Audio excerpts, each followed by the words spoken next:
नमस्कार। वक्त हो गया है स्पेशल रिपोर्ट का। मैं आपके साथ रवि राजपूत। आज स्पेशल रिपोर्ट में बात करेंगे एनएसए यानी नेशनल सिक्योरिटी एक्ट के विषय में।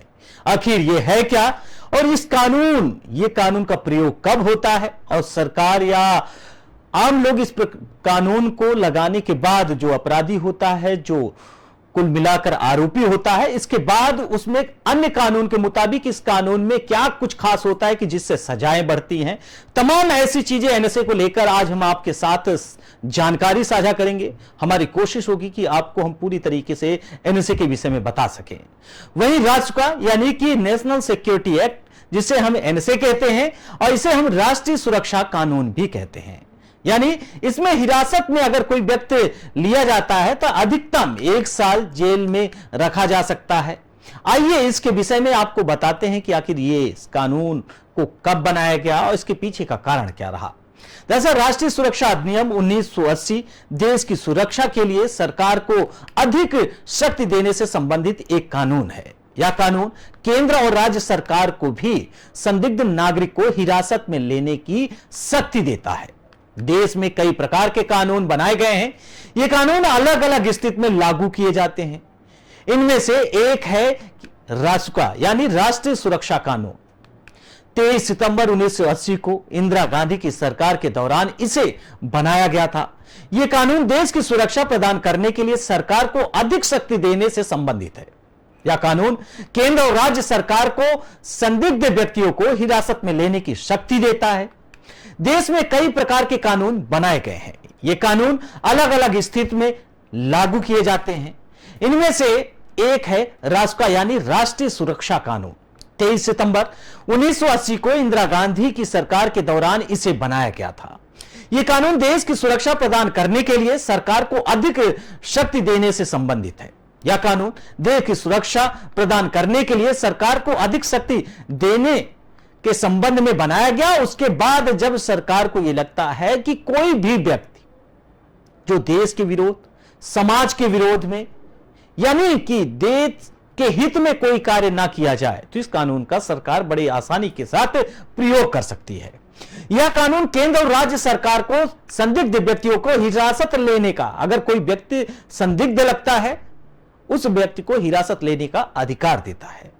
अगर सरकार को लगता है कि कोई व्यक्ति उन्हें देश की सुरक्षा सुनिश्चित करने वाले कार्यों को करने से रोक रहा है, तो उसे हिरासत में लिया जा सकता है, यानी रासुका। यदि सरकार को लगता है कोई व्यक्ति कानून व्यवस्था को सुचारू रूप से चलाने में उसके सामने बाधा खड़ी कर रहा है, तो उसे भी हिरासत में लेने के लिए इस कानून का प्रयोग किया जा सकता है। इस कानून का इस्तेमाल जिला अधिकारी, पुलिस आयुक्त, राज्य सरकार अपने सीमित दायरे में भी कर सकती है। राष्ट्रीय सुरक्षा अधिनियम 1980 यानी कि एनएसए के तहत किसी भी संदिग्ध व्यक्ति को बिना किसी आरोप के 12 महीने तक जेल में रखा जा सकता है।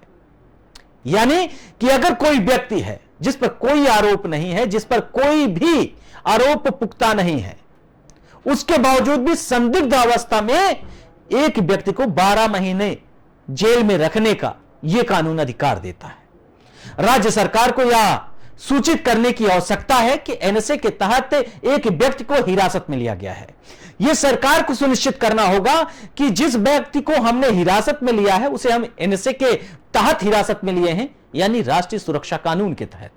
हमें यह लग रहा है कि यह जो व्यक्ति है वो संदिग्ध है, वो समाज के लिए, देश के लिए, प्रदेश के लिए, जाति के लिए, धर्म के लिए, मजहब के लिए, किसी भी के लिए वो खतरा पैदा कर सकता है। इसलिए हमने उसके ऊपर एनएसए लगाया, यानी कि राष्ट्रीय सुरक्षा कानून लगाया। उसके बाद उसको हमने हिरासत में ले लिया। राष्ट्रीय सुरक्षा अधिनियम के तहत हिरासत में लिए गए व्यक्ति को उनके खिलाफ आरोप तय किए बिना 10 दिनों के लिए रखा जा सकता है। हिरासत में लिया गया व्यक्ति उच्च न्यायालय के सलाहकार बोर्ड के समक्ष सब अपील कर सकता है, लेकिन उसे मुकदमे के दौरान वकील की अनुमति नहीं लेनी है। आप समझिए इस कानून की महत्वता। वहीं राष्ट्रीय सुरक्षा अधिनियम यानी कि एनएसए के तहत भीम आर्मी के चीफ चंद्रशेखर को कई बार महीनों तक जेल में रखा गया था। वहीं इस कानून के तहत मणिपुर के पत्रकार किशोर चंद्र वांगखेम को जेल में रखा गया था। सोशल मीडिया पर सरकार की आलोचना करने पर उन्हें नवंबर 2018 में गिरफ्तार कर लिया गया था। वह 133 दिन जेल में रहे थे। राष्ट्रीय सुरक्षा अधिनियम यानी कि एनएसए के तहत भीम आर्मी के चीफ चंद्रशेखर को भी कई महीनों तक जेल में रखा गया था। सोशल मीडिया पर सरकार की आलोचना करने पर उन्हें नवंबर 2018 में गिरफ्तार किया गया था और 133 दिन जेल में रखा गया था। अब वहीं मध्य प्रदेश में आदिवासी पर एक युवक द्वारा पेशाब करने के मामले में काफी बचाव और काफी यानी बवाल मचा हुआ। अब उसके बाद यह घटना बीते दिनों सोशल मीडिया पर छाई हुई। इस मामले में भी मंगलवार देर रात आरोपी व्यक्ति को न सिर्फ गिरफ्तार किया गया बल्कि मुख्यमंत्री शिवराज सिंह चौहान के निर्देशों पर आरोपी पर एनएसए लगाने का भी निर्देश दिया गया। आखिर उसने कौन सा ऐसा दोष, उसने आखिर कौन सा इतना अपराध कर दिया था देश की सुरक्षा को लेकर। लेकिन गुरुवार को मुख्यमंत्री शिवराज सिंह चौहान ने भोपाल में आदिवासी युवक दसमत से मुलाकात की। दसमत का सम्मान करने के साथ उन्होंने अनेक विषयों पर उससे चर्चा की थी। मुख्यमंत्री ने मुलाकात के दौरान दसमत को अपना दोस्त भी बताया। मुख्यमंत्री ने दसमत से उनके कामकाज के बारे में पूछा। उन्होंने दसमत से पूछा, क्या करते हो, घर चलाने के क्या साधन हैं, सरकार की कौन कौन सी योजनाओं का लाभ मिल रहा है, बेटी लाडली लक्ष्मी है, क्या पत्नी को लाडली बहन का लाभ मिल रहा है। शिवराज ने दसमत से पूछा, क्या आवास योजना का भी लाभ मिल रहा है। उन्होंने पीड़ित को कहा कि बेटी को पढ़ाना है, बेटियां आगे बढ़ रही हैं। शिवराज ने दसमत से मुलाकात के दौरान कई विषयों पर चर्चा की। उन्होंने दसमत को सुदामा कहा और कहा कि तुम अब मेरे दोस्त हो। शिवराज ने इस मामले पर एक वीडियो ट्वीट किया। वीडियो ट्वीट करते हुए लिखा कि यह वीडियो मैं आपके साथ इसलिए साझा कर रहा हूं, सब समझ जाएं कि मध्य प्रदेश में सीएम शिवराज सिंह चौहान है। यानी कि उन्होंने पूरी तरीके से एक व्यक्ति पर, दसमत के ऊपर जो पेशाब करने वाला युवक था, उस पर एनएसए लगवा दिया। आप समझिए कि एनएसए का प्रयोग कब कब किया जा सकता है, लेकिन राज्य सरकारें अपने हित के मुताबिक इस कानून का प्रयोग करती हैं। तो जनता, वहीं इसके बाद तमाम अत्याचार और तमाम चीजें भी बताई गई। शिवराज सिंह चौहान की कहानी आपको बता रहे हैं कि आखिर उन्होंने दसमत के ऊपर जो पेशाब करने वाला युवक था उसके ऊपर एनएसए लगवाए, उसके घर को तोड़वा दिया, तमाम तरीके से तमाम चीजें की गई। वहीं दूसरी तरफ उसका सम्मान भी, यानी दसमत का सीएम शिवराज सिंह चौहान ने सम्मान भी खूब किया। राज्य के हर नागरिक का सम्मान मेरा सम्मान है, यह सीएम शिवराज सिंह चौहान ने कहा। मालूम हो कि सीधी जिले में हाल ही में एक आदिवासी युवक पर एक व्यक्ति द्वारा पेशाब करने का वीडियो वायरल हुआ था। इस वीडियो में नशे में एक व्यक्ति को दूसरे आदिवासी व्यक्ति पर पेशाब करते हुए देखा जा सकता है।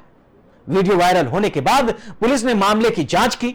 जांच में पता चला कि आरोपी का नाम प्रवेश शुक्ला है। इसके बाद मध्य प्रदेश की राजनीति गर्म हो गई। फिर उसके बाद मुख्यमंत्री ने उसे आदेश दिया कि इस आरोपी पर एनएसए लगाए, राष्ट्रीय सुरक्षा कानून।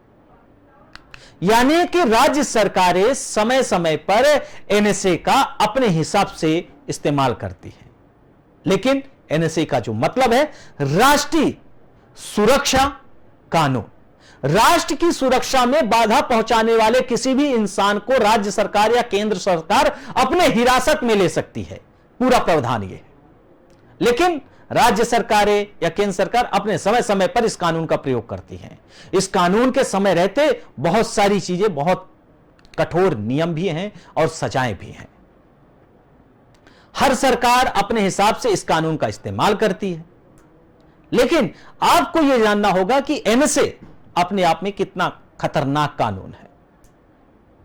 आपको बताएं, समय रहते चाहे उत्तर प्रदेश की योगी सरकार हो, मध्य प्रदेश की शिवराज सरकार हो, हर सरकार सबसे ज्यादा अगर किसी कानून का प्रयोग करना चाहती है अपने विरोधी या संदिग्ध व्यक्तियों पर, तो सर्वप्रथम यही एक कानून है जिसे हम कहते हैं एनएसए, राष्ट्रीय सुरक्षा कानून, राष्ट्र का भी कहते हैं। तो आज हमने आपको स्पेशल रिपोर्ट में एनएसए यानी कि राष्ट्रीय सुरक्षा कानून के विषय में बताया। आपको समझ में आ गया होगा कि आखिर नेशनल सिक्योरिटी एक्ट अपने आप में कितना अहम है और राज्य सरकारें समय समय पर इस कानून का प्रयोग करती हैं। लेकिन सवाल यह है, किस कानून का कितना सदुपयोग होता है और कितना दुरुपयोग होता है। समय रहते, जैसा कि हमने बताया, इसके पहले भी बिहार सरकार ने एक पत्रकार मनीष कश्यप पर भी एनएसए लगवाया और एनएसए के तहत कार्रवाई की। आप मनीष कश्यप के विषय में जानते होंगे, एक यूट्यूबर रहे जो बिहार में पूरी तरीके से छाए रहे, उनके ऊपर भी एनएसए लगवाया गया, क्योंकि एनएसए लगाने के बाद किसी भी व्यक्ति का जो दोष होता है वो राष्ट्र की सुरक्षा को लेकर बढ़ जाता है। इसका मतलब इनकी जो कार्य प्रगति है, इनकी जो कार्य प्रणाली है, इनके जो बर्ताव है, इनकी जो सोच है, इसके पीछे का जो कारण है, वो जरूर राज्य के लिए, देश के लिए, समाज के लिए जरूर खतरनाक है। तो नीतीश कुमार की सरकार, तेजस्वी यादव मनीष कश्यप पर एनएसए लगवा दिए और उसके बाद लगातार वो कोर्ट दर कोर्ट भटक रहे हैं, कभी सुप्रीम कोर्ट, कभी हाई कोर्ट, कभी बिहार कोर्ट, तो यानी कि पूरी तरीके से उनकी परेशानी। तो एनएसए अपने आप में इतना खतरनाक कानून है, नेशनल सिक्योरिटी एक्ट, ये नेशनल के लिए जब शुरू में 1980 में इस कानून का प्रावधान किया गया, इस समय रहते इस कानून को, तो उस समय इसका कम प्रयोग होता था। बहुत ही जो बड़े अपराधी, यानी कहा जाए कि जो आतंकवादी रहते थे, अपराधी रहते थे, जो किसी भी तरीके से इंटेलिजेंस के रूप में गलत कार्य करते थे, उनके ऊपर यह कानून प्रयोग। लेकिन धीरे धीरे अब राज्य सरकारें एनएसए को बिल्कुल नॉर्मल तरीके से बना ली और जब मन करता है, जैसे मन करता है उनका, वैसे इस कानून का प्रयोग कर लेते। इसके उदाहरण के तौर पर बिहार की नीतीश सरकार, तेजस्वी सरकार और मध्य प्रदेश की शिवराज सरकार। फिलहाल एनएसए यानी कि नेशनल सिक्योरिटी एक्ट के विषय में आपको पता चल गया होगा, आखिर राष्ट्रीय सुरक्षा कानून यानी राष्ट्र का है क्या और ये कब लगाया जाता है। फिलहाल स्पेशल रिपोर्ट में आज हमारे साथ इतना ही, लेकिन आगे फिर मिलेंगे एक नई स्टोरी और नई खबर के साथ। फिलहाल नमस्कार।